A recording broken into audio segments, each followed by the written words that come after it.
반갑습니다. 하나님을 예배하는 하나님 나라 백성들을 예수님의 이름으로 축복합니다. 이 영상은 오프라인 예배 혹은 실시간 온라인 예배에 참여하지 못한 분들을 위해서 마련한 것입니다. 우리 세우는 교회는 각양 다양한 모습으로 하나님을 예배하는 하나님 나라 백성들을 축복하고 응원하며 또한 지원합니다. 우리 힘써 우리 하나님을 예배할 수 있기를, 하나님께서 받으실 만한 예배를 올려드리는 예배자가 될 수 있기를 바랍니다. 자, 그럼 오늘 하나님께서 우리에게 주신 말씀은 예레미야 23장 1절부터 8절까지입니다. 각자의 자리에서 함께 본문을 읽겠습니다. 여호와의 말씀이니라. 내 목장이 양떼를 멸하며 흩어지게 하는 목자에게 화 있으리라. 그러므로 이스라엘의 하나님 여호와께서 내 백성을 기르는 목자에게 이와 같이 말씀하시니라. 너희가 내 양떼를 흩으며 그것을 몰아내고 돌보지 아니하였도다. 보라, 내가 너희의 악행 때문에 너희에게 보응하리라. 여호와의 말씀이니라.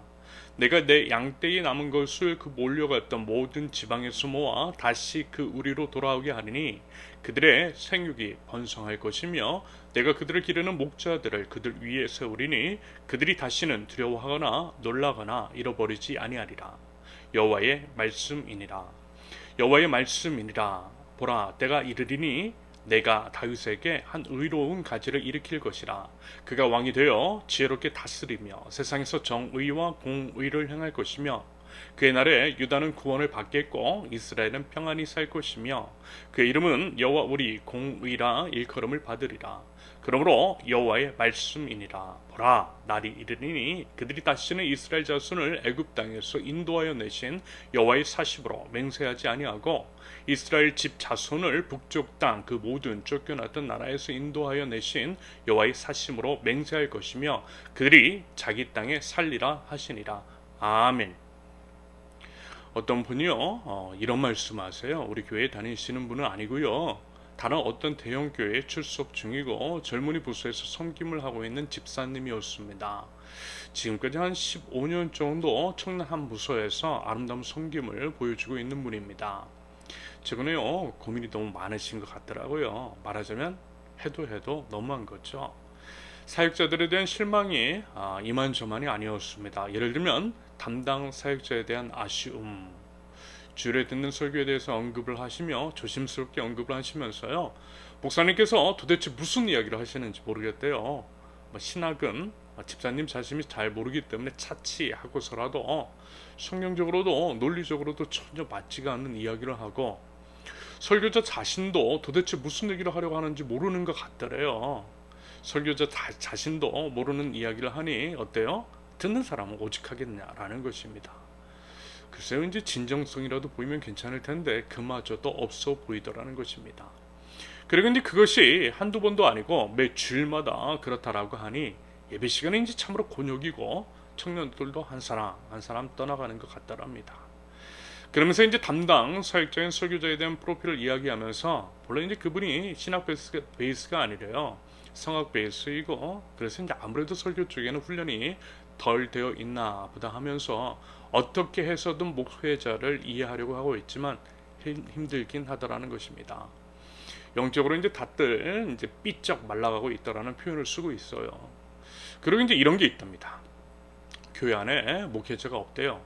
무리한 건축 등을 이유로 사역자에 대한 무리한 구조 조정을 감행했고, 그러다 보니 이제 한 사역자가 두세 개의 부서를 함께 맡고 있더라는 것입니다. 개척교회나 중소형 교회도 아닌 소위 이제 대형 교회라고 하는 곳에서 그렇게 하고 있대요. 그러니 어때요? 사역자들이 정신이 없는 겁니다. 안 그래도 무슨 말 하는지를 모르는 설교는 점점점 이상해지고, 그 안에서 이제 청년들은 영적으로 이제 쇠약해져 가다라는 한탄을 하고 계세요. 그 얘기를 이제 가만히 이제 들으면서 저도 이제 그 교회의 사정을 예전부터 어느 정도 들어서 알고 있었기 때문에 무슨 말씀을 하시는지 충분히 이해가 되었습니다. 그래서라도 더욱더 이제 공감했고요, 안쓰러움이 더욱 컸습니다. 게다가 저도 이제 부사역자 생활을 하면서 늘 경험했던 일들이었기 때문에 마음이 이제 저도 불편한 거죠. 사실 이제 제 경우만 하더라도 바로 직전에 있었던 교회에서 이제 젊은이 사역, 여성 교구 사역, 그리고 어르신 사역을 맡아서 했습니다. 그 이제 부수적인 사역은 물론이죠. 젊은이들 대학부만 하더라도 저희 직전 사역자의 경우 대학부 한 부서만 맡았는데요. 교회 예산을 이유로 사역자 수를 줄이면서 한 명의 사역자가 두세 개의 사역은 기본이었습니다. 그래서요, 새벽 4시에 집에 나와 새벽 예배에서부터 거의 10시, 11시에 집에 들어왔어요. 가끔 12시를 넘긴 적도 있었습니다. 물론 이제 새벽 예배 같은 경우에야 제가 이제 설교를 맡은 때만 나가도 되고 대부분의 사역자도 그러했지만 그래도 이제 목사로서 그 자리는 꼭 지키고 싶었어요. 일종의 생명처럼 지켜야 하는 사명처럼 느껴졌고요. 책임감이 생기더라고요. 생각을 한번 해봤습니다. 성도님들의 입장에서요. 비록 이제 새벽 예배에 나오는 성도님들은 얼마 이제 되지 않지만 그분들도 눈이 있고 보는 게 있는데 교회 목회자들이 든든하게 기도의 자리를 지키고 있으면 여러분 얼마나 마음에 위안을 얻으시겠느냐라는 것입니다. 저는 그렇게 생각을 했고요. 그래서 또 그렇게 살아왔습니다. 새벽의 자리는 꼭 지켰어요. 목사의 잘남, 설교를 이제 잘하는 것, 그 외에 능력이 뛰어난 것보다 지켜야 할 자리를 지키는 것이 목사로서의 기본적인 자세라고 생각했습니다. 여러분, 리더는요, 책임을 지는 사람이잖아요. 책임을 지는 사람은 지켜야 할 자리를 지켜야 하는 것은 당연한 것이고, 목회자라면 그 자리가 말하자면 기도의 자리, 예배의 자리인 것이겠죠. 그래서 그 자리를 어떻게 해서든 지켰던 것입니다. 지난주에도 잠깐 말씀을 드렸던 것처럼 제가 이제 수술을 받아서 움직이지 못해도 미리 이제 그 전에 녹화를 해서 놓아서라도 매일 새벽 말씀이 유튜브를 통해서 선포되도록 해 놓았던 것, 끊이지 않도록 해 놓았던 것, 이런 것도 같은 맥락이었습니다. 왜요? 목사이기 때문에. 저는 개인적으로 이것이 맞는다라고 생각합니다. 그리고 이제 이것이 제 목회 소신이자 방향성입니다. 목사로서 하나님께서 이제 저를 통해 주시는 말씀을 전해드리고 싶은 마음이 있어요. 이것이 없다면 저는 목사할 자격이 없다라고 생각합니다. 그래서요, 설령 부족하더라도 최선을 다해서 진심을 담아 그리고 이제 양심적으로 전하고 싶고요. 하나님도 저의 그 마음을 아실 것이라고 생각합니다. 아무튼 이제 한 사역자가 여러 개의 이제 사역을 맡게 되고 심지어는 목사임에도 불구하고 성경을 읽을 시간도 기도할 시간도 없게 되고 틈만 나면 육체적인 피로를 풀고 싶도록 만드는 한국교회의 구조, 마치 이제 세상처럼 효율을 추구하는 것 같아요. 예를 들면 10명이 필요한 자리에 5명만 배치하는 거죠. 조금 오래되면 연차수가 쌓이고 그러다가 보면 줘야 할 퇴직금도 많아지기 때문에 그 전에 내보내는 것입니다. 대신 어때요? 새롭고 젊은 사역자들을 세우는 거죠. 그리고 이제 풀타임보다는 파트타임을 선호하는 그런 경향성이 각 교회 안에 넘쳐나고 있습니다. 결국 비용의 문제이겠죠. 물론 모든 교회가 그렇지는 않을 것입니다. 하지만 거의 대부분의 교회가 그런 것으로 알고 있고요. 제가 말씀을 드리고 여러분들이 상상하는 것보다 훨씬 더 심각하고 열악한 상황 가운데에 부사역자들이 사역을 하고 있는 경우가 많이 있더라는 것. 이것이 한국교회 약화의 주요한 원인 중 하나라고 저는 진단하고 있습니다. 여러분, 상황이 이러하다 보니 어떻겠어요? 사역자들이 계속 바뀌는 것입니다. 구조 조정이 되기 전에 좋은 자리 찾아서 미리미리 떠나는 거예요. 한 목사가 한 부서를 책임지고 오랜 기간 동안 성실하게 양들을 먹이고 양육하기보다는 자기 것, 챙길 것은 챙긴 후에 다른 곳으로 떠나가는 경우들이 많다라는 것입니다. 어차피 그 교회에서 책임져 주지도 않고 그런 기대도 하지 않기 때문에 교회를 자주 옮기는 것입니다. 그래서 각 교회 안에서 사역자들이 자주 변동이 있는 거예요. 그러니 진정한 교회, 한 몸으로서의 교회 모습은 요원한 것이겠죠. 반면에 담임 목사들 같은 경우에는 부사역자들에 비해 훨씬 여유로운 생활을 합니다. 집도, 차도, 사례비도, 자녀교육도 일일이 다 말씀을 드리면 아마 상처 안 받으신 분이 없으실 텐데요. 정말 상상을 초월하는 경우들이 많이 있습니다. 여러분, 우리 기독교 신앙을 포함해서 여러분, 종교가 타락하면 그 사회는 희망이 없습니다.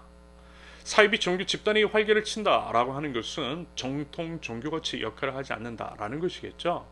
바꿔 말하면 정통 종교가 그 역할을 제대로 하고 있고 신앙의 기준을 명확히 하며 그에 따른 선한 영향력을 끼치고 있다면 이단 사이비 집단은 현혹될 이유가 별로 없을 것으로 판단됩니다.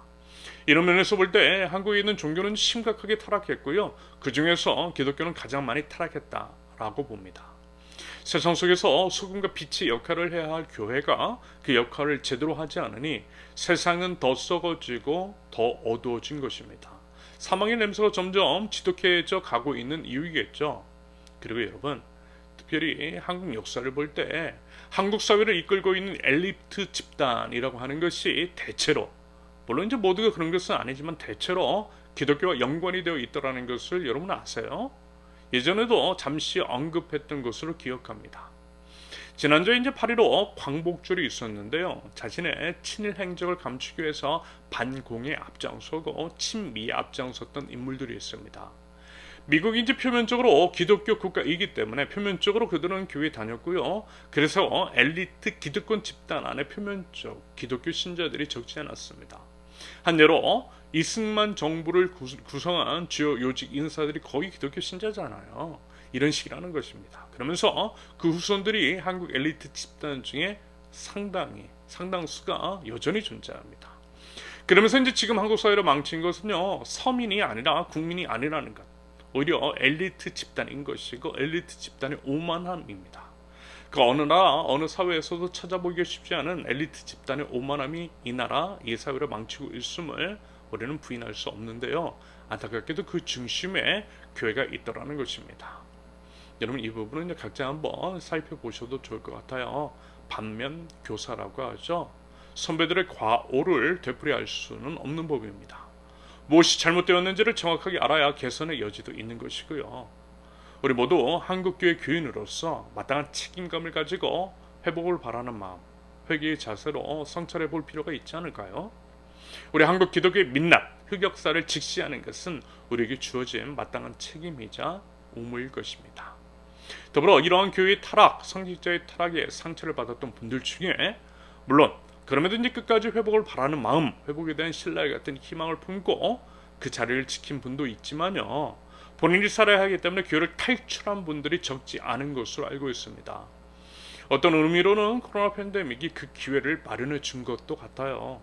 자연스럽게 교회를 안 나가거나 교회를 옮길 수 있는 구실을 제공한 것입니다. 저는 이것이 용기가 없어 옮기지 못한 분들에게 하나님께서 주신 기회였을지도 모른다라고 생각하고 있어요. 교회를 옮기면, 교회를 떠나면 큰일이라도 나는 것처럼 길들여진 한국교회 성도들에게 용기를 낼 수 있는 기회를 주신 것으로 해석할 수 있다는 것입니다. 여러분, 이런 얘기 들어보셨죠? 돼지 있잖아요. 돼지는 그 뼈의 구조 때문에 땅만 보고 평생을 산다라고 하는 말입니다. 태어나서 이제 죽을 때까지 땅만 보고 살다 죽는데요. 그게 바로 돼지의 운명이래요. 그런데 그 돼지가 고난을 만나서 넘어지고 그러던 게 뒤집어지면 그때 비로소 파랗고 아름다운 하늘을 본대요. 말하자면 고난을 받아 뒤집힌 돼지, 그래서 본의 아니게 파랗고 아름다운 하늘을 바라본 돼지가 코로나 상황 중 한국교회 교인들일 수 있다는 거죠. 그리고 그 기회의 탈출을 감행한 사람들도 있다는 것입니다. 여러분, 누차 말씀을 드리지만 내가 살아야 남도 살아요. 일단은 내 숨통이 트여야만 합니다. 영적인 숨통이 트여야 살아요. 교회는요, 여러분, 억지로 아닌 것을 알면서도 견디는 곳이 아닙니다. 어떻게 그렇게 신앙생활을 하겠습니까? 교회 안에서는 충정받고 위로받고 싸움은 세상 속에서 해야죠. 그리고 여러분, 신앙생활은 인간적인 의리로 하는 것은 아닙니다. 교회 출석도 마찬가지예요. 의리는 분명 중요하지만 생명보다 의리가 앞설 수는 없어요. 내 영이 죽는데 그럼에도 인간적인 의리, 정 때문에 지키고 있는 것은 좋지 않을 수 있습니다. 그 마음은 너무 귀하지만 저는요, 우리 세우는 교회는요, 그렇지 않았으면 좋겠어요. 왜요? 저는 목사로서 여러분들의 영혼이 중요하기 때문입니다. 여러분, 각자가 살아야 합니다. 여러분 각자가 하나님 안에서 바로 세워지고 생명의 숨을 쉴 수 있으셔야만 합니다. 저는 여러분들이 우리 세우는 교회 안에서 영이 회복되고 육이 회복되고 삶의 모든 영역에서 회복이 이루어지길 간절히 소원하고 있습니다. 만약에 그렇지 않고요, 교회만 오면 기가 쭉쭉 빨리고 주중에 쌓인 피로보다 더 많은 피로와 스트레스가 쌓인다면 여러분 빨리 탈출하세요. 그런 상황에서도 교회 다니는 것은 바람직하지 않습니다. 하나님께서도 원치 않으세요. 여러분들의 영이 사는 곳에 머무셔야만 하는 것입니다. 그러기 위해서 여러분 제게 따끔한 소리도 해주세요. 뭐보다 제가 하나님의 말씀을 이상하게 전한다거나 교회를 사유화하고 마치 제가 하나님인 양 교만하게 행동한다면 따끔하게 말씀해 주세요. 아무리 말을 해도 안 들으면 떠나주세요. 여러분 그것이 사랑이라고 생각해요. 다 떠나는 모습을 보고서라도 제가 정신이라도 차릴 수 있게 해주세요. 그래야만 저도 여러분들도 우리 세우는 교회가 또 살 수 있다라고 생각합니다. 적지 않은 목사들이 코로나 이전까지의 상황을 볼 때 자신의 양떼, 자기 교회는 돌보지 않고 여기저기 집회를 만들어 다니는 면이 있죠. 조금만 유명하면 사실 이제 유명하지 않아도 본인이 아는 인맥을 총동원해서 이 교회, 저 교회에서 설교하러 다녔습니다. 고작 2, 3년 있으면 다른 교회로 옮길 부사역자들에게 교회를 맡겨두고서 말입니다. 설교는 주일에 딱 한 번, 그 정도, 기껏해야 한두 번 정도만 하고 밖으로 돌아다녔어요. 그것도 한 달에 한 번, 그것도 이제 한 달에 한 번씩은 외부 강사를 세웠습니다. 그렇게 이제 다른 교회에 설교하러 다니는가, 다른 교회에서 설교하기 위해서 다른 교회의 목사를 초청해서 설교를 시키는 것은 본인들이 유명해지기 위한 것도 있지만 결국 돈 문제죠. 사람이 이외에 강사비를 챙기기 위해서 그런 것입니다. 사실 제가 이런 이유로 과거에 부사역자 시절에 강사를 안 세웠던 거예요. 강사 세워서 강사에게 줄 돈으로 차라리 성도들 밥 한 끼 더 먹였던 이유인 거죠. 요즘 이제 카르텔이라는 말이 남용되고 있던데요. 강당 교류와 말로 진정한 이권 카르텔이었습니다. 아무튼 이러한 것이 한국교회의 전형적인 모습이었고 코로나 이전에 극심했는데요. 코로나가 끝나니 또다시 그런 양상이 보이고 있어요. 그러면서 성도들은 영적으로 삐쩍 말라가고 교회를 떠나는 모습들이 엿보입니다. 그리고 여러분 당연한 거 아니겠어요? 강사들은 어차피 초청된 교회에 왔다 가면 그만일 텐데 사람들에게 반응 좋은 몇 가지의 레퍼토리에 영적 MSG를 듬뿍 쳐서 이야기하겠죠. 각색도 좀 하고 거짓말도 섞어가면서 듣기 좋은 얘기할 것입니다. 그런 걸 먹으면 여러분 어떻게 건강해질 수 있겠느냐라는 거예요. 게다가 한두 개의 설교를 여러 교회에서 똑같이 써먹고 있는데 여러분 그 말씀이 또 얼마나 유창하게 들리겠습니까? 하지만 여러분 다들 속으셨던 겁니다. 여러분 이제까지 지금까지 이제 살펴봤던 내용들 있잖아요. 정확하게 오늘 본문 1절과 2절의 내용 그대로잖아요. 하나님은 양떼를 흩어지게 하는 목자들, 지금으로 말하면 저 같은 목사들에게 심판의 메시지를 선포하시며 그 만행을 고발하고 계시는데 방금 말씀을 드린 한국교회 상황과 어쩌면 정확하게 이렇게 일치하고 있는지 1절과 2절을 다시 한번 보면 여호와의 말씀이니라 내 목장이 양떼를 멸하며 흩어지게 하는 목자에게 화했으리라. 그러므로 이스라엘 하나님 여호와께서 내 백성을 기르는 목자에게 이와 같이 말씀하시니라. 너희가 내 양떼를 흩으며 그것을 몰아내고 돌보지 아니하였도다. 보라, 내가 너희 악행 때문에 너희에게 보응하리라. 여호와의 말씀이라. 여러분, 예레미야를 나누면서 누차 말씀을 드리고 있죠. 예레미야의 내용, 예레미야의 입술을 통해서 선포되고 있는 하나님의 말씀, 유다에 대한 고발, 심판과 메시지는 정확하게 현재 한국 사회에 대한 것이라고 말입니다. 그래서요, 예레미야 말씀이 무섭다고 그랬어요. 두렵고 떨리는 마음으로 예레미야를 통해 선포된 말씀을 가슴에 새기고 회개하는 마음으로 우리의 삶을 성찰해야 한다라고 하는 말씀을 드리고 있습니다. 그래서 만약에 한국교회가 지금 우리들이 이런 예레미야의 선포를 지금 우리 모두에게 선포하시는 하나님의 준엄한 말씀으로 여기고 그 말씀 앞에 엎드리고 회개하며 나간다면 한국교회를 통해 한국 사회는 희망이 있다라고 봐요. 부디어 그 희망을 만들어 나가는 그리고 그 시작이 되는 우리 세우는 교회가 되면 참 좋겠습니다. 그러면서 우리가 이러한 점을 꼭 기억해야 한다라는 말씀도 드렸죠. 하나님이 어떤 분이신지에 대해서 정확하게 알아야 한다라고 그랬습니다. 하나님은 심판과 징계가 아니라 회개와 회복을 원하시는 사랑의 아버지 하나님이심을 기억하자라고 그랬어요. 여러분 이 점은 절대 잊으시면 안 되고요. 그래서 우리가 언제든 넘어질 수 있지만 역시 또 언제든 하나님 앞에 회개하며 나아갈 때에 우리 하나님의 회복을 기대할 수 있다라고 그랬습니다. 여러분 그래 보자라는 거예요. 우리 아빠 하나님께 아빠 하면서 안겨보자라는 거예요. 저도 부모로서 자식이 아빠 하고 안기면 여러분 도대체 뭘 용서하지 못할 게 있겠느냐라는 것입니다. 화가 나고 속이 상하고 다시는 안 보일 것처럼 해도 아빠 하면서 안기고 진심으로 용서 구하면요. 역시 또 속을 줄 알면서 또 안아주고 다시 이제 부모로서 자식을 보살피죠. 그런데요 하나님은 그보다 더 하세요. 인간 부모보다 더 깊고 더 크고 더 넓고 더 위대한 사랑을 베푸시는 아버지 하나님이신 줄로 믿습니다. 그 하나님을 신뢰하자라는 것입니다. 그러면요 절망 중에서 우리는 희망을 꿈꿀 수 있어요. 왜요? 우리 하나님 때문에.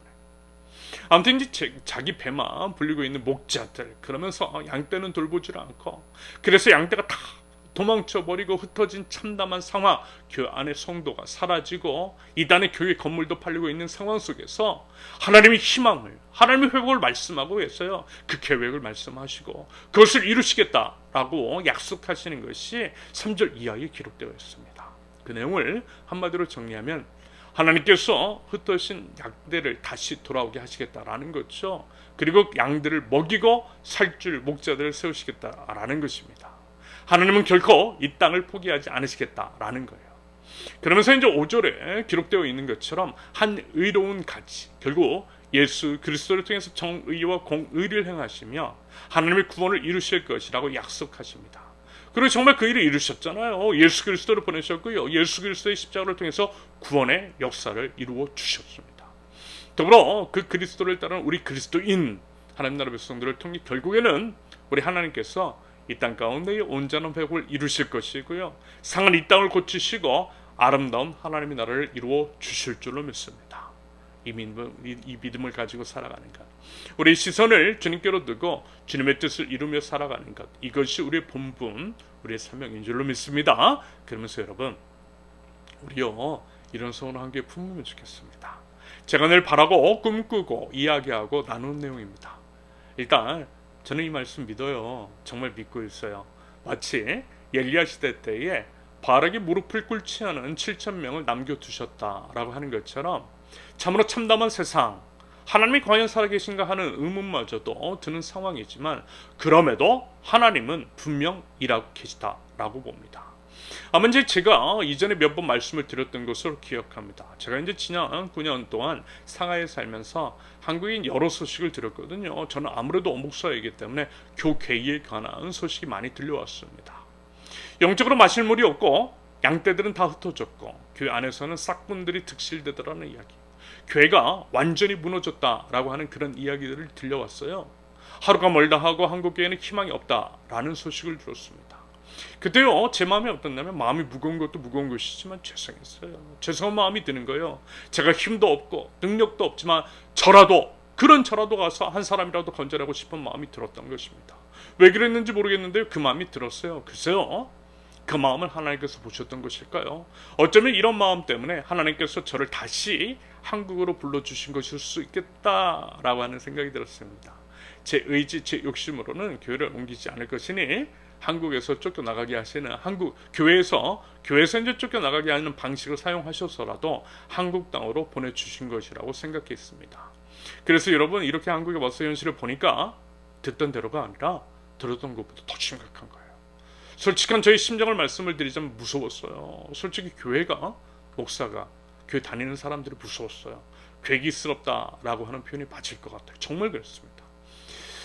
이것이 이제 맞는 것일 수도 있고 아닐 수도 있지만 요즘 한국 사회에서 일어나고 있는 일련의 중대한 사건들, 그리고 이제 그 중심에 있는 인물들은 보면 표면적으로 교회에 다니고 있는 사람들이 많은 것을 여러분 혹시 아세요?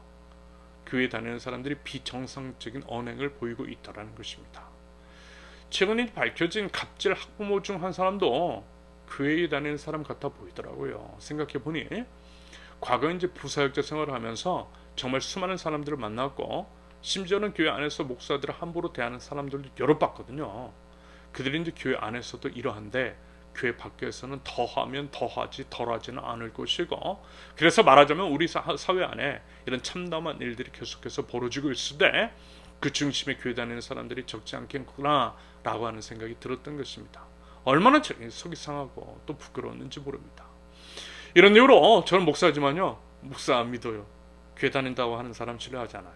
특히 교회 다니는 것을 강조하고 직원들을 강제로 예배에 참석시키는 등 외적 종교 행위를 드러내는 사람들 싫어하지 않습니다.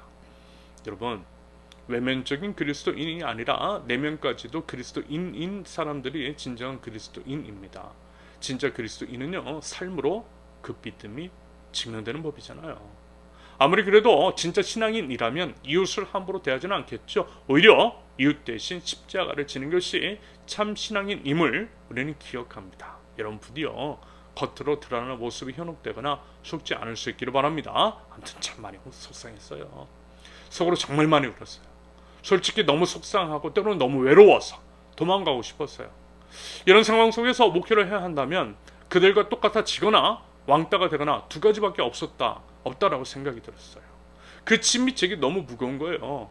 이 비유가 정확한 것인지 참 조심스럽긴 하지만 두 눈을 가진 것이 분명 일반적인 것인데 외눈만 있는 곳에 있다가 보니 두 눈을 가지고 살아야 한다라는 것이 괜히 이상하게 보는 거예요. 그래서 한쪽 눈을 빼하나 말아야 하는 생각마저도 들더라는 것입니다. 이것이 제가 가진 심리적인 갈등이었어요. 말하자면 그러한 생각, 그러한 힘듦, 외로움, 포기하고 싶은 마음이 들 때 하나님께서 희망을 보여주신 것입니다. 그럼에도 끝까지 계속 이 길을 걸어가도록 용기를 북돋워 주신 것이 바로 여러분들이었다니까요. 그리고 이제 주변의 동역자들, 예를 들면 느헤미야 교회 협의회 기후위기 기독인연대 기후위기가 희년 함께 같은 단체였습니다. 제가 틀린 것이 아니라는 것을 여러분들을 통해서 같은 방향을 향해 나가는 동역자들, 단체들을 통해서 확인을 할 수 있었고요. 용기를 낼 수 있었습니다. 여러분 한번 생각해 보세요. 아무리 생각을 해봐도 분명 하나님을 믿는다라고 하는 사람들, 목사들인데 그런 목사들이 역시 목사인 저를 인정하지 않는다라고 한다면, 제가 유난을 떤다라고 하는 식으로 비아냥거린다면 그럼 제가 얼마나 힘들고 외로웠겠습니까? 제가 맞는다라는 생각을 하면서도 혹시라도 제가 틀린 것은 아닐까라고 하는 의심이 왜 안 들었겠냐라는 거예요. 외눈이 가득한 세상 속에서 외눈이 정상이라고 생각해서 저의 한쪽 눈을 빼야 하는 고민이 왜 안 들었겠느냐라는 것입니다. 그런데 그게 아니라고, 이게 맞는 것이라고, 이래도 된다고 하나님께서 말씀해 주신 것이 바로 여러분들이고 주변의 동역자들이었다니까요. 비록 숫자는 얼마 되지 않았지만 제게는 힘이 되었고요. 그래서 외롭지 않았고요. 계속 이 길을 걸어가야 할 이유가 되어 주셨습니다. 그래서요, 참 감사한 마음이 있습니다. 그렇기 때문에 또한 저도 소신 있게 바른 길을 걸어가는 분들을 그분들의 이제 곁을 지켜드리고 싶은 것입니다. 우리 끝까지 이 길을 함께 걸어가자라고 말입니다. 세속주의적인 가치에 길들여진 교회, 한 사람을 부속품처럼 여기는 그런 것이 아니라 한 마리의 잃어버린 양을 끝까지 찾아 나서는 사람 목자 예수님의 그 심정을 가지고 사람을 세우고 공동체를 세우고 자연 생태를 세워나가는 아름다운 하나님의 교회를 만들어 나가자라는 거죠. 여러분, 하나님은요 분명 오늘 말씀을 통해서 이 말씀해 주셨어요. 보라 때가 이르리니, 보라 때가 이르리니. 여러분, 하나님은 회복을 준비하고 계십니다. 망가진 이 땅을 그냥 보고만 있지 않으세요. 흩어진 양떼들을 망가하지도 않으세요. 다시 모으길 원하시고 회복시키길 원하세요. 그때가 반드시 이룰 줄로 믿습니다. 그러면서 그 일 먼저는 예수 그리스도를 통해서 행하셨고요.